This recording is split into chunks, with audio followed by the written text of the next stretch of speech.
अस्सलामुअलैकुम। ये लीजिए मोहतरमों, दोस्तों, माशिरानों, ये देख सकते हैं, ये आग जला रखी है मैंने। ये जितने भी अमरूद की मैंने प्रोनिंग की थी, जितना भी यहाँ पे मलबा इकट्ठा हुआ था इसका, वहाँ पे भी वो पड़ा हुआ है जनाब। मलबा अमरूदों की प्रोनिंग की हुई है।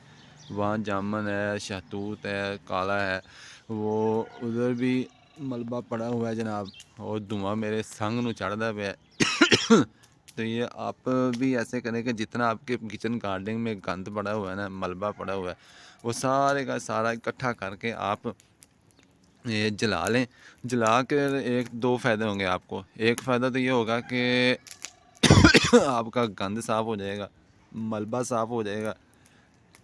और दूसरा ये कि उसकी बन जाएगी राख। राख जो है आप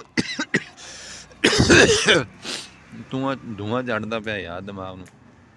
एक तो ये कि राख आप, ये जो लहसुन आपको नज़र आ रहा है, इसके अंदर आप डाल सकते हैं। ये फंगस को दूर करती है और ये पोटाश का भी काम देती है। ये खाद वैसे होनी तो ऐसी चाहिए कि मोटी लकड़ी की हो या हो उसकी गोबर की, वो सबसे बेहतरीन होती है। लेकिन फिर भी ये है कि आप इसको इस्तेमाल कर सकते हैं। एक तो आपका गंद साफ़ हो जाएगी, यहाँ से सफाई हो जाएगी आपके किचन गार्डन की। वो उधर भी पड़ा है, वो भी मैं इसके अंदर फेंकूँगा आगे। तो एक तो सफाई आपकी हो जाएगी।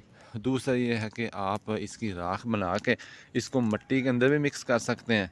और अगर आप किसी पौधों को देना चाहें तो वो भी दे सकते हैं। तो आप भी अपना जितना मलबा वगैरह इसको जला लें। एक तो सुबह सुबह मैंने इसको जलाया, अभी मैं इसको हाथ पाँव भी मेरे जो ठंडे हो रहे हैं, वो भी मैं इसके साथ ज़रा सेक लूँगा और एक मलबा भी मेरा साफ़ हो जाएगा।